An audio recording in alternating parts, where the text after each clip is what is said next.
प्रधानमंत्री नरेंद्र मोदी ने 15 अगस्त को लाल किले से अपने संबोधन में कहा था कि अगले साल मैं एक बार फिर आऊंगा। क्या ये उनका अति आत्मविश्वास है या फिर अपने कामकाज पर भरोसा? हमने एक सर्वे के जरिए देश की जनता से ये सीधा सवाल किया कि कौन है अगले चुनाव में प्रधानमंत्री की कुर्सी के लिए उनकी पसंद। तो जो जवाब मिला वो बतौर प्रधानमंत्री पीएम मोदी की जीत की हैट्रिक की ओर इशारा करता है। लेकिन अभी चुनावों में वक्त है और एक मुद्दे से चुनावों का रुख बदल सकता है। फिलहाल क्या है चुनौतियां पीएम मोदी के सामने और क्या है विपक्षी गठबंधन इंडिया की जमीनी सच्चाई? जनता के जवाबों ने तस्वीर जो स्पष्ट की है उस पर एक नजर डालते हैं।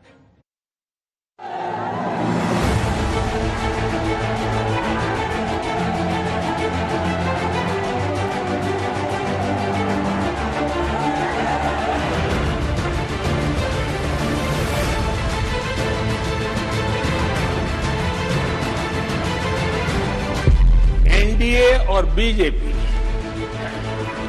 2024 के चुनाव में पुराने सारे रिकॉर्ड तोड़ करके भव्य विजय के साथ जनता के आशीर्वाद से वापस आएंगे।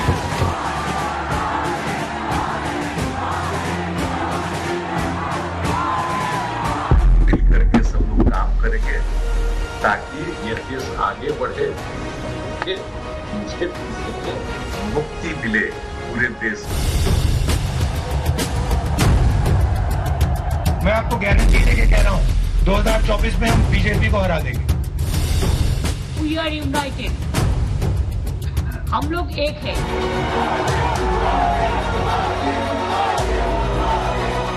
भारतीय जनता पार्टी हटे देश बचे, उस अभियान में हम लोग आते हैं। चुनाव में उन्हें करारा जवाब बिहार की जनता देने जा रही है। क्या नरेंद्र मोदी जी के मुकाबले घमंडिया गठबंधन में नेता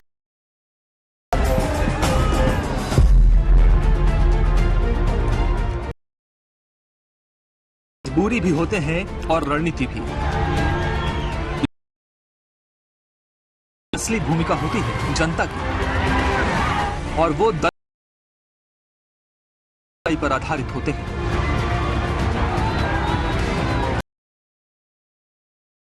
सी वोटर की टीम 15 जुलाई से 14 अगस्त के बीच सभा सीटों पर गई। 25,951 लोगों से बात की कि देश की जनता किसे देखना चाहती है अगला प्रधानमंत्री। भरोसा किससे है नाराज और किस पर है उसका भरोसा। बीजेपी अगर नहीं होगी तो ये देश बिल्कुल बिक जाएगा। मैं चाहूंगा कि राहुल गांधी हो अगले प्रधानमंत्री, अरविंद केजरीवाल। प्राइम मिनिस्टर जो आज है वही नरेंद्र मोदी। सिटीजन्स के ऊपर डिपेंड करता है, वो इतने कैपेबल हैं कि उन्हें पता होना चाहिए कि हमें किसको वोट देना है, किसने लास्ट इतने सालों में बेटर करा है। जो राम को लाए हैं हम उनको लाएंगे। कामकाज से खुश ना हो बट अपने हिंदुत्व से खुश है। 2024 का चुनाव रेफरेंडम की तरह होना है। सामने एक ही चेहरा है पीएम मोदी का। वोट उनके पक्ष में पड़ेंगे या विपक्ष में। जनता उनके काम से संतुष्टि पर मत देगी या नाराजगी पर।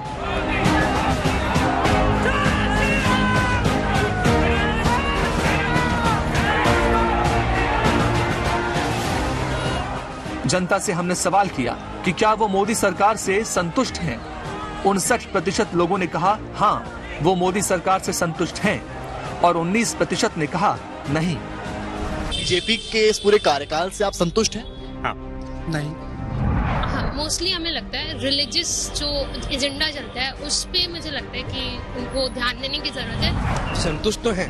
कांग्रेस की एक्चुअली इमेज थोड़ी ऐसी अभी डाउन है, लेकिन फिर भी मैं कांग्रेस को सपोर्ट करता हूँ।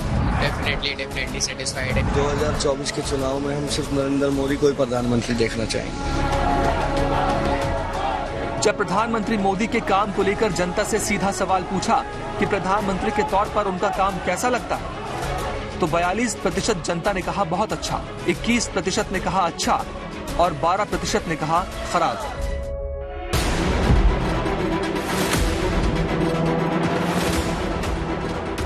और जब प्रश्न जनता से यह किया गया कि अगले प्रधानमंत्री के तौर पर वो किसे देखना चाहते हैं, तो 52% लोगों ने प्रधानमंत्री मोदी को चुना। राहुल गांधी को सिर्फ 16% लोगों ने ही कहा कि वो पीएम के तौर पर देखना चाहते हैं। मेरे नौजवान, आपको कभी भी ऐसी मुसीबतों से जिंदगी जीनी नहीं पड़ेगी, ये मैं करके दिखाऊंगा, ये मैं आपको विश्वास दिलाने आया। और अगर जनता की पसंद के आधार पर सीटों पर जीत को देखा जाए तो एनडीए को एक बार फिर पूर्ण बहुमत के साथ 306 सीटें मिलने का अनुमान सामने आया। विपक्षी गठबंधन इंडिया को 193 और अन्य के खाते में 44 सीटें दर्ज हो सकती हैं। यानी अगर मौजूदा स्थिति में अभी चुनाव होते हैं तो मोदी सरकार अपने दम पर सत्ता में जीत की हैट्रिक लगाती दिख रही है। लेकिन एक बार फिर बता दें कि ये आंकड़े 15 जुलाई से 14 अगस्त तक के बीच किए गए सर्वे के आधार पर हैं। आम चुनावों में लगभग अभी 8 महीने का वक्त बाकी है। ऐसे में क्या विपक्षी गठबंधन बाजी पलट सकता है? मुद्दों के तौर पर मोदी सरकार के सामने सबसे बड़ी चुनौतियां क्या रहेंगी? और क्या गठबंधन इंडिया मोदी सरकार को बराबर की टक्कर देने में कामयाब हो सकता है? इसको लेकर भी जनता की राय स्पष्ट है। विपक्षी गठबंधन इंडिया अब आकार ले चुका है। महंगाई, बेरोजगारी, मणिपुर हिंसा जैसे मुद्दों को लेकर एकजुट विपक्ष मोदी सरकार पर जमकर हमलावर है। दूसरी तरफ प्रधानमंत्री मोदी के नेतृत्व में एनडीए भी पूरे फॉर्म में आ चुका है। हल्ला, हंगामा, क्रेडिट की होड़ और जुबानी पलटवार यानी वार पर वार कड़े प्रहार। ऐसी स्थिति में इंडिया और एनडीए दोनों की मौजूदा स्थिति क्या है, वो भी जनता के हवाले से बता देते हैं।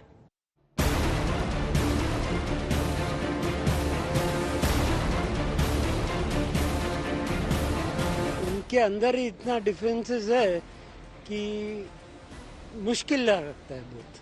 काम के हिसाब से देखा जाएगा तो नहीं गिरा सकते। नहीं सर, ऐसा कुछ नहीं, मोदी को कोई नहीं हरा पाएगा। मुझे लगता है कि जो एक गठबंधन हो रहे हैं, तो अभी करंटली जो सेंटर में पार्टी है it's very strong, so I think उन्हें गठबंधन तो रखना ही पड़ेगा अगर जीतना है। गठबंधन वो फिर से वैसे ही हो जाएगा जैसा पहले हुआ था। एक नेता नहीं है जो फ्रंट में आके जो जनता के सामने एक मेन फेस बन के आ सके। नहीं, गठबंधन नहीं टिकेगा। सर्वे में जनता ने एनडीए को स्पष्ट बहुमत देने का संकेत दिया तो बीजेपी को वोट देने की वजह भी साफ की। 44% लोगों ने कहा कि वो प्रधानमंत्री मोदी की वजह से बीजेपी को वोट देना पसंद करेंगे। 22% लोगों ने कहा विकास पर, 14% ने हिंदुत्व और 8% ने मोदी सरकार की कल्याणकारी योजनाओं पर वोट देने की बात स्वीकार की। यानी 2024 में अगर एनडीए की सरकार बनती है तो प्रधानमंत्री का काम और नाम दोनों इसका मुख्य कारण होंगे। देखिए, प्रधानमंत्री नरेंद्र मोदी जी ने जिस प्रकार से अर्थव्यवस्था को 10वें स्थान से 5वें स्थान पर ले जाने का काम किया है, 13.5 करोड़ लोगों को गरीबी से निकालने का काम किया है, मध्यम वर्गीय लोगों की जिस प्रकार से इनकम 4 गुना बढ़ी है, 80 करोड़ लोगों को राशन मिला है, गरीबों को जिस प्रकार से 3.5 करोड़ आवास मिले हैं, 11 करोड़ घरों तक नल से जल पहुंचा है, 12 करोड़ लोगों तक शौचालय पहुंचा है, तो सबसे बड़े सामाजिक जन कल्याणकारी योजनाएं और अर्थव्यवस्था को आगे बढ़ाने का काम जिस प्रकार से नरेंद्र मोदी जी ने दिया है और किया है, इससे लाभार्थी वर्ग खड़ा हुआ है और वो 22 करोड़ लाभार्थी वर्ग उनके साथ अडिग खड़ा है और इसीलिए उनकी लोकप्रियता जो है वो लगातार बढ़ती जा रही है। सवाल ये उठता है कि विपक्षी गठबंधन इंडिया को लेकर जनता के मन में अभी तक क्या राय बनी है। संसद के मॉनसून सत्र से लेकर सड़क तक हाल में विपक्ष ने एक सुर में मणिपुर मुद्दे पर मोदी सरकार को घेरा।